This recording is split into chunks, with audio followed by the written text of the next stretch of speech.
Hello everyone, and welcome to the latest in our series of webcasts with giants of the retail industry in association thank you, Mark, in association with Newton. The retail industry employs over 3 million people, second only to the NHS, and across the last 12 months it has provided a lifeline to those of us facing into the pandemic and lockdown, whether it's through grocery and shopping or online deliveries. Retail employees up and down the country have played a pivotal role in providing hope, health and happiness to everyone in the UK. But how have they fared?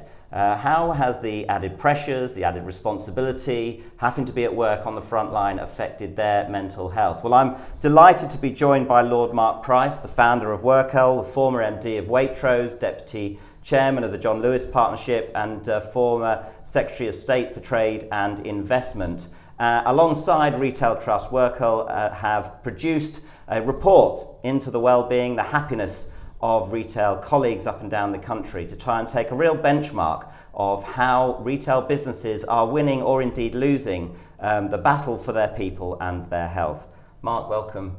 It's a pleasure to see you, Chris. Yeah. And can I just start off by saying how wonderful I think it is that you're CEO of Retail Trust. Thank you. To have somebody with your skill and experience and knowledge of the industry doing the job, I think is a wonderful appointment. So congratulations on that, and I wish you every success. Thank you. That's very kind. Thank you, Mark. Well, look, we're delighted to be working alongside you. It would be great, I think, for everyone watching just to get an idea of why you founded WorkL and actually what the role of that organisation is doing in terms of employee engagement and why you think it's so important. Yeah, of course. I'm happy to do that. So I spent 34 years with the John Lewis Partnership. I joined as a graduate trainee, having read archaeology and ancient history. And one of the things that struck me about the John Lewis Partnership from the day that I joined is it was drilled into me that the supreme purpose of the John Lewis Partnership is the happiness of the people that work there. And the guy that founded it, Speed & Lewis, 100 years ago, had this really straightforward idea, which was if my people are happy, they're going to be more engaged, they're going to stay for longer, there'll be less sick absence, I can train them more, my customers will get better service, and over the long term we'll have a better business. And during my time in the John Lewis Partnership, I thought about the happiness of the people pretty well all the time. You know, were we achieving it? How do we measure it? What really drives it?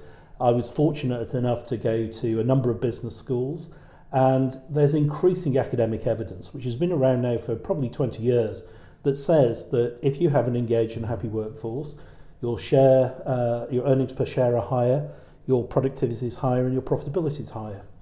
So all of that led me to want to try and explain what I'd learnt over 30 years, not just in principle, but more importantly in practice. And so after I'd left Waitrose and John Lewis, and after I'd left the government, because I couldn't do any of this when I was a government minister, I wrote a book called Fairness for All, and I explained the principle and the practice. But more importantly, I built a digital platform. When I say I built a digital platform, yes. For any of you who know me, you know that I'm not the best with technology. So I found a very brilliant woman who ran a tech company, and she built a digital platform called WorkL. And the aim was that anybody in the world could go to the platform. They would take a very quick test which tested 6 things: how they felt about their reward and recognition, how they felt about information sharing, how they felt about empowerment, how they felt about well-being at work, how they felt about the sense of pride they had in their organisation, and how they felt about their job satisfaction, which is really 2 things: the relationship you have with your manager, but also whether you feel you're being developed. And what I discovered is those are the key things. It's not about having pizza parties, as nice as they may be. It's not about a pool table in the dining room. It's not about beanbags. Those are the real things that drive engagement and happiness at work, I discovered, and also now set out in academic research, and we work with psychologists as well. So we built that platform. We've now had hundreds of thousands of people around the world independently go. We get about 5,000 people a week come to our website, WorkL, and take the survey. We've got data now on 13,000 organisations, over 1,000 in the retail sector.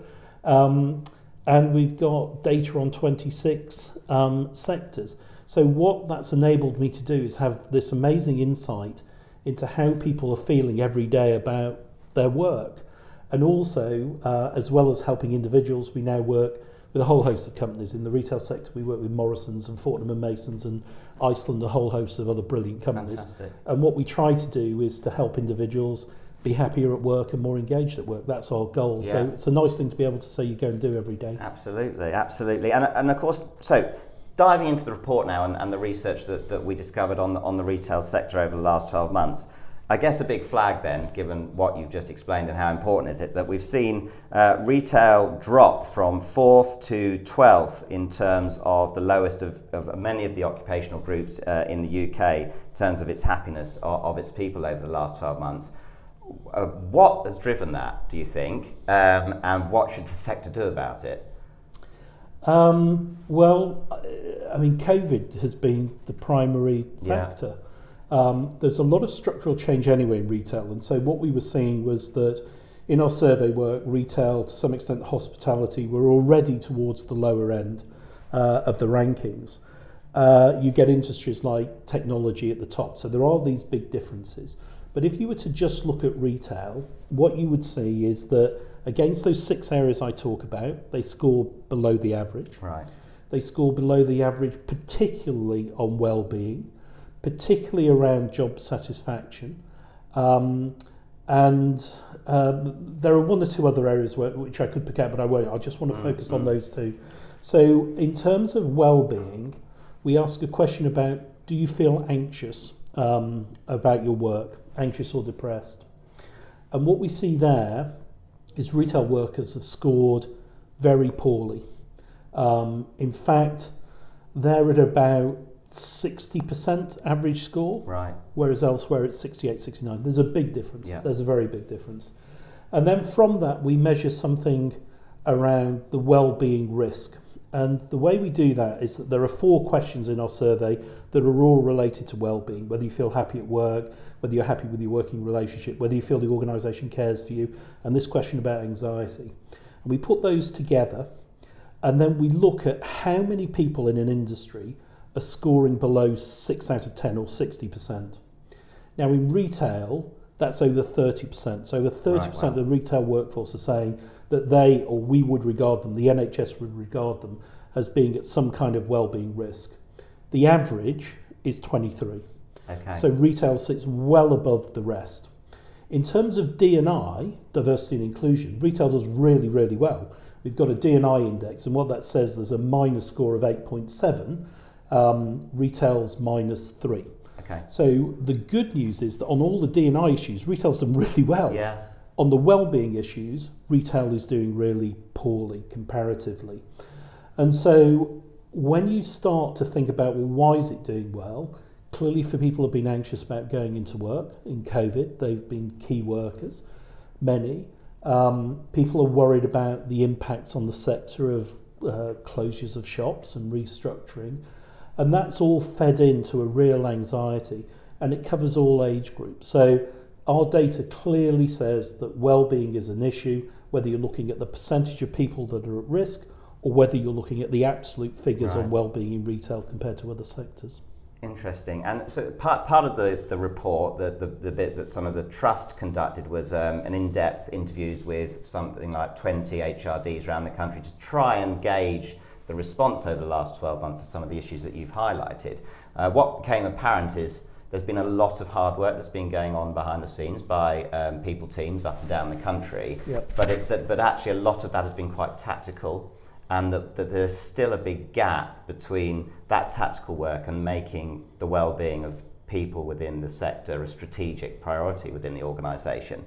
Be interesting to get your thoughts on how does an organisation move from a tactical approach to well-being where they're just doing some stuff to actually it being a strategic focus. What are the things that need to happen? Well, I think the first thing to say is that management teams have been firefighting. Do they have enough cash to keep the business going? How do they make sure that their people are safe and their customers are safe? And so I think that quite understandably, the major focus has been, how do we just keep our business going? Therefore, I think that other issues have tended to come below that, quite understandably. D&I has been a big issue for society as a whole, but the retail stats are really good. If there are a couple of areas in D&I where there looks as though there's an issue, there's one about sexual orientation, where the LGBTQ plus community feel less well looked after in retail. People with disability feel less well looked after in retail. Men and women, women are happier in retail than men. There's a big issue about non-management and their security and how they're feeling. So there are a number of issues around that, but the key thing now, hopefully, as people start to have a bit more time, is to take a granular look at which of these groups, which of these communities, which of these age groups are at the greatest level of risk. I've always been a great believer, Chris, that there's a tyranny in averages. And if you've got your head in the oven and your feet in the fridge, then you're an average temperature. Right. But the extremes are pretty different. And so what you've got to try to do is get under the skin of your organisation to work out which groups feel what about different aspects of well-being. So there's lots of programs you can run, whether it's mindfulness or health or whatever it chooses to be. But the first step is just, how do my people feel? How do they look against other organisations in my sector? Which groups are most at risk? What do I do about them? And then at its very best, you personalise to a level of 1, because every individual's needs are different. And talking of that sort of individualisation and that approach to look at cohorts, one of the interesting things I thought that came out of the report was that it was middle management, junior management that was feeling the most stress. And there was almost it felt like almost a reaction to, actually, look, we're all talking about mental health now, and fantastic that it's gone up the agenda from a public perception point of view, but that is putting another burden on already quite harassed middle managers within retail organisations. Is that something, how do you explain that? Well, it's something that we've seen in our research pretty consistently now for a couple of years, and it's if you look at the cohort of workers up to about the age of 34, what you find uniquely is that people in non-management are happier than people in management. Right. In every other age group, managers are happy. And I think it's something to do with the hollowing out of management. I think what's happened is that people have been promoted at a young age, been given responsibility, like you're now responsible for the well-being of all your people, and they've not been given the coaching, they've not been given the understanding or the tools to improve. So I think it's something about support for that group, training, development, so that they're able to deliver. Indeed. And one of the other bits I thought interesting that came out of your data was, and it's a big factor, I think, in particularly younger age groups feeling happy at work, is this sense of empowerment, that they're trusted by the organisations to get on with their roles. And yet the retail industry seemed to score quite poorly compared to other sectors. Particularly. What we've seen over the last year is people have been working from home, empowerment scores have gone up because management have had to trust people working from home, but you haven't seen it in retail. Right. So it's one of those things, I'm only allowed to give a refund up to £5 and I have to go and ask my manager. So you get all these talented young people who in every other industry are trusted to sell contracts and do all sorts of things, but on the shop floor, because it's around cash, I suspect, and the history of retail, they're not given that authority. So no, there is a big opportunity to improve empowerment. Looking forward now, two questions, I suppose. The first is, for all of the damage that the last 12 months has done to people and society and the economics, it has created the opportunity to make sure that health, wellness, engagement are at the forefront of the conversation about work. Is there a danger as we start to return to normal, the pressure is back on to deliver results, bottom line, get trading again, that it's going to fall away?